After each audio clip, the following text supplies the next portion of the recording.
কবি দেবব্রত দত্তের কর্মখালি। পাড়ার মদন পাল করেছে ইতিহাসে এমএ, চাকরি পাওয়ার চেষ্টা করে চায় না তবু থেমে। মদন পেল গোপন খবর, আলিপুরে জুতে বন মানুষের চাকরি আছে।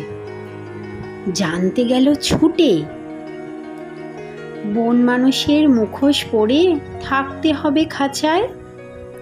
মাইনে পাবে 700 টাকা, খাবার পাবে যাচাই। বেকার মদন অনিচ্ছাতেও চাকরিখানা নিল। দর্শকরাও বেজায় খুশি, দারুণ মজা পেল। একদিন তো লম্ফ দিয়ে পড়ল পাশের খাঁচায়।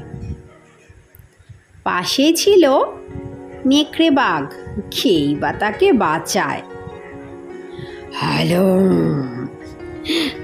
বাঘ বাবাজি যেই তুলেছে থাবা। বন মানুষ চেঁচায় ভীষণ, মরে গেলুম বাবা। বাঘটা তখন বলল কানে কানে, উঠছো কেন ঘেমে? আমিও ভাই তোমার মতন ইতিহাসে এমএ।